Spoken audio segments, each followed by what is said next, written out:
पंकज चौधरी जी पहले तो यही निपटा लें कि मोहन यादव जी पर कांग्रेस पार्टी का स्टैंड क्या बना है। दिया। बुरा जो देखन में चला बुरा न मिलिया कोय, जो दल देखा भाजपा इनसे बुरा न कोय। भारतीय जनता पार्टी के प्रवक्ता साहब बहुत विद्वान व्यक्ति हैं। देश के सरोकार की एक भी बात की अभी तक वक्तव्य में? सिर्फ हिंदू और मुसलमान के अलावा कुछ भी नहीं है इनके पास। इन बच्चों का भविष्य नीट की परीक्षा में बर्बाद कर रहे हैं, एक शब्द नहीं निकला। लेकिन सिर्फ हिंदू मुसलमान। कश्मीर जाएंगे तो आतंकवादी सैफुल्लाह फारूक को टिकट देते हैं, घोषित आतंकवादी। देखिएगा आप, 10 साल जेल में रहा, पंडितों का हत्यारा, उसको टिकट दिया इन लोगों ने, अपने राजनीतिक दल से चुनाव लड़ाया। बड़े कह रहे थे अपराधी अपराधी, उत्तर प्रदेश के अपराधी। अरे अपने दामन की सियाही तो मिटा लो पहले। ब्रजेश सिंह 106 अपराध है, कहां है पूछिए इनसे। ब्रजेश सिंह कह रहे थे ना, एक जिला एक प्रोडक्ट एक अपराधी। धनंजय सिंह 46 अपराध है, कहां है पूछिए। रघुराज प्रताप सिंह राजा भैया 31 अपराध। उदय भान सिंह 83 अपराध। अशोक चंदेल 37 अपराध। विनीत सिंह 34 अपराध। ब्रजभूषण शरण सिंह 84 अपराध। चुलबुल सिंह 53 अपराध। सोनू सिंह एक आध तो इसमें से स्वाभाविक डेथ भी हो गई। मोनू सिंह 48 अपराध। अजय सिंह सिपाही 81 अपराध। पिंटू सिंह, क्यों साहब सारे सिंह? एक जिला एक प्रोडक्ट और वो सिंह होना चाहिए, यह विशेषण है इनका। लेकिन हाथरस से उन्नाव तक बलात्कारियों को सत्ता की सरपरस्ती देते हैं। दुर्भाग्यपूर्ण बात। ओबीसी की बात कर रहे थे। लेखपाल की परीक्षा हुई, ओबीसी वर्ग को कितना आरक्षण दिया? क्या कहा हाईकोर्ट ने? शिक्षक भर्ती घोटाला, 69,000 शिक्षकों की भर्ती, 27% ओबीसी का आरक्षण देना था, 3.6% दिया। क्या कहा हाईकोर्ट ने?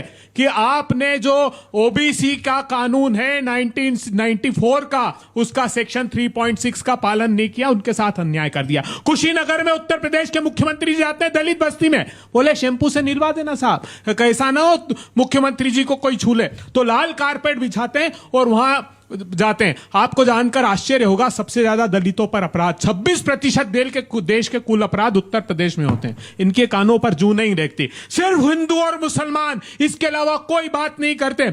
आप एजुकेशन डेवलपमेंट इंडेक्स की रिपोर्ट देख लीजिए, सबसे बदतर शिक्षा, स्कूली शिक्षा का हाल है तो उत्तर प्रदेश में। मैं नहीं कह रहा हूं, मोदी जी की रिपोर्ट है। हेल्थ इंडेक्स देख लीजिए नीति आयोग का, सबसे वर्स्ट कंडीशन हेल्थ की है। अभी हाईकोर्ट ने कहा कि अगर बात हाथ से ना निकल जाए, कम से कम उत्तर प्रदेश के स्वास्थ्य की रक्षा कर लीजिए। इनके आपके सरोकारों का कोई मुद्दा नहीं है, सिर्फ हिंदू और मुसलमान। आप सब चेक कीजिएगा, उत्तर प्रदेश पूरे देश में एकमात्र प्रांत है 8 करोड़ 37 लाख लोगों ने पिछले 10 साल में पलायन किया है। और एफिडेविट दिया है कि हमारी परिवार की आमदनी 10,000 रुपए से कम, मतलब 67 रुपीज पर डे पर जिंदा है। आप तो मध्य प्रदेश के हैं, भ्रष्टाचार से जुड़े इतने बड़े मामले पर आपने भी चुप्पी काट दी। बहुत ही अच्छा आपने मेरे संज्ञान में लाया। मैं अपने साथी भाई को यह कहना चाहता हूं, यह मामला जाति का नहीं है साहब मोहन यादव जी की, यह जमीन का मामला है। जाति से मत जोड़िए उसको। ओबीसी वर्ग का मैंने तो कोई नहीं देखा जो इतने भीषणतम भ्रष्टाचार में डूबा हुआ आदमी हो। ओबीसी के नाम पर और जाति के नाम पर दोनों लोग संरक्षण दे रहे हैं। वेस्ट बंगाल में जाएंगे और शुभेंदु अधिकारी को प्रधानमंत्री हमारे बोले देखो टीवी पे भ्रष्टाचार ही पकड़ाया है, टीवी पे रिश्वत खा रहा, उसको चीफ मिनिस्टर बना दिया। हेमंत बिस्वा शर्मा बुकलेट निकाली उसके खिलाफ, कहा कि ये देखो लुई बर्जर का आरोपी अमेरिका की कंपनी से पैसे खा रहा है, उसको चीफ मिनिस्टर बना दिया। हर एक प्रांत में चले जाइए, अजीत पवार से लेकर हसन मुशर्रफ से लेकर तो उनको समझाइए प्रफुल्ल पटेल, जितनों को हो, ये तो उत्तर प्रदेश की और देश की जनता समझाएगी। उन्होंने कहा है कि योगी, आप उनका स्टेटमेंट सुनिए अखिलेश जी का। उन्होंने कहा 3 मुख्यमंत्री बदलने इनको, एक बदलने मोहन यादव को, एक बदलने राजस्थान के चीफ मिनिस्टर को और एक आदित्यनाथ जी को। ये जिस केशव प्रसाद मौर्य जी का जिक्र कर रहे थे, अरे उनकी तरफ मुंह करके बैठते भी नहीं है केशव।